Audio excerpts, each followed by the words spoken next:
এবার আমি এখানে দিয়ে দিব 1 টেবিল চামচের মতো সরষের তেল।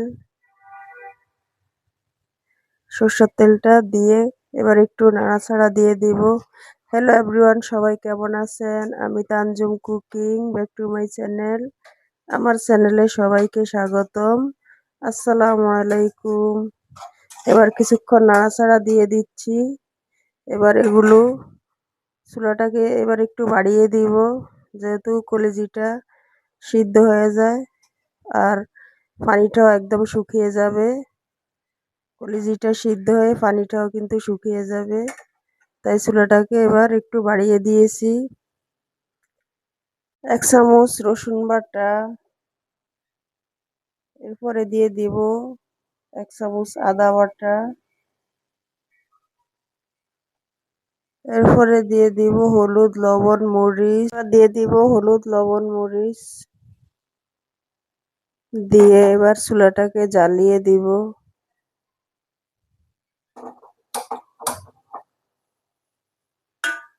চুলাটাকে জ্বালিয়ে দিয়েছি। এবার দিয়ে দিব কয়েক পিস গরুর কলিজি। এই যে গরুর কলিজিগুলোকে আমি কেটে ভালো করে 3 বার করে ধুয়ে নিয়েছি। এবার এগুলোকে দিয়ে কিছুক্ষণ জাল করে সিদ্ধ করে নিব। এরপরে কি করি, আপনারা আমার সাথেই থাকবেন আর দেখতে থাকুন আর কি করি।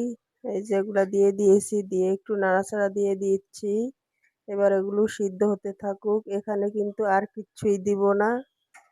এবার এগুলো সিদ্ধ হতে থাকুক। কলিজিগুলোর ঝোলটা শুকিয়ে গিয়েছে। এবার আমি এখানে দিয়ে দিব লেবুর রস, যাতে কলিজির যে একটা গন্ধ থাকে ওই গন্ধটা যেন চলে যায়। লেবুর রসটা দিলে কিন্তু আর ওই গন্ধটা থাকবে না, খেতে কিন্তু অনেকটাই টেস্ট হবে। যে একেবারে শুকিয়ে ফেলবো আমি এগুলোকে, কারণ এগুলো দিয়ে আমি একটা ভর্তা বানাবো, সেই জন্য এইভাবে করতেছি।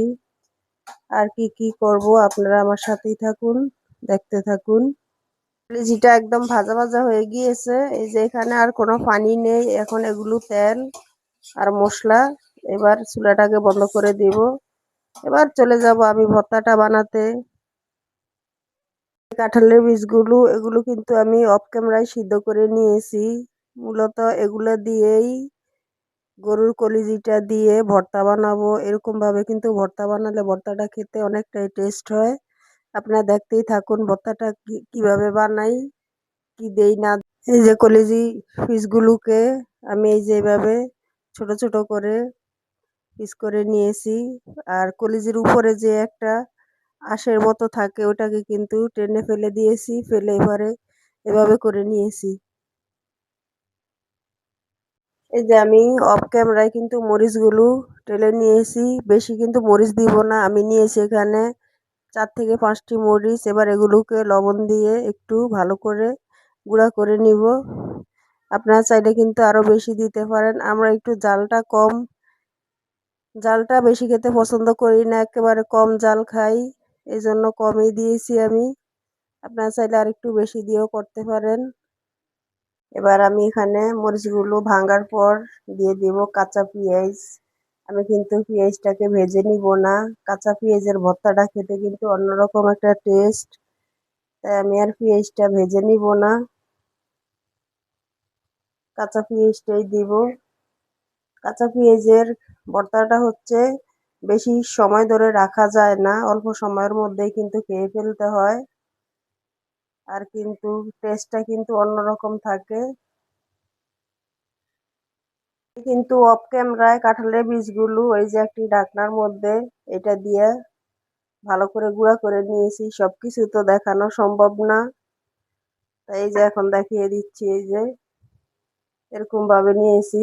কাঁঠালের বীজ কিন্তু হাত দিয়ে কখনোই গুঁড়া করা যায় না, কিছু সাহায্য লাগে, গুঁড়া করতে হয় শিলপাটা নয় এরকম একটি ঢাকনা, তাই করে নিয়েছি। সবকিছু মিলিয়ে ভর্তাটাকে বানিয়ে নিব। যে কাঁঠালের বিচি খেতে চায় না, এরপরে গরুর কলিজি খেতে চায় না, সেও কিন্তু এভাবে করে দিলে, ভর্তা করে দিলে খাবে, চেটে পুটে খাবে। যারা খায় না তাদেরকে খাওয়ানোর বুদ্ধি এরকম এরকম ভাবে করে নিলে কিন্তু সবাই চেটেপুটে খাবে, খেতে কিন্তু অনেকটাই টেস্ট। আপনারাও বাসায় বানিয়ে খেয়ে দেখবেন। এবার আমি এখানে দিয়ে দিব সরষের তেল। গুলো আমাদের দেশি বড় বড় ধনেপাতা, এই ধনেপাতার ভর্তাগুলো কিন্তু অনেক বেশি টেস্ট। আপনারা এই ধনেপাতাগুলো দিয়ে ভর্তা বানাবেন। এবার আমি এখানে দিয়ে দিব ধনেপাতাগুলো। এই যে ধনেপাতাগুলোকে কুচি করে কেটে নিয়েছি। এরপরে দিয়ে দিব সরষের তেল 1 টেবিল চামচ পরিমাণ। ভর্তার স্বাদেই কিন্তু সরষের তেল ধনেপাতা এই দুইটাই কিন্তু ভর্তাকে অনেক বেশি টেস্ট করে। আবার দিয়ে দিব 1 পিস লেবুর রস, তাহলে ভর্তার টেস্টটা আরো বেশি বেড়ে যাবে। এবার এগুলোকে দিয়ে সবকিছু ভালো করে মাখিয়ে নিব। আমার মাখানো শেষ। এবার এইভাবে চাইলে গোল করেও রাখা যাবে। এই যে এরকম ভাবে গোল করে বলের মতো বানিয়ে সবার প্লেটে প্লেটে 1 পিস 1 পিস দিয়ে দিব। আপনারা চাইলে এভাবে বাটিতে রেখে দিতে পারেন, অথবা এই যে এরকম গোল করে নিতে পারেন। বাসায় কিন্তু অবশ্যই ভর্তাটা বানিয়ে টেস্ট করে খেয়ে দেখবেন, খেতে কতটাই টেস্ট। আর ভর্তাটা কেমন হয়েছে কমেন্ট করে বলবেন। যদি ভালো হয়ে থাকে তাহলে কিন্তু লাইক কমেন্ট শেয়ার করে দিবেন। একটি লাইক দিতে কিন্তু ভুলবেন না। আমার ভর্তা বানানো ছিল আজ এই পর্যন্তই। আগামীতে অন্য কোনো রেসিপি নিয়ে আপনাদের সাথে দেখা হচ্ছে। সে পর্যন্ত সবাই ভালো থাকবেন, সুস্থ থাকবেন। আল্লাহ হাফেজ, টাটা, আসসালামু আলাইকুম।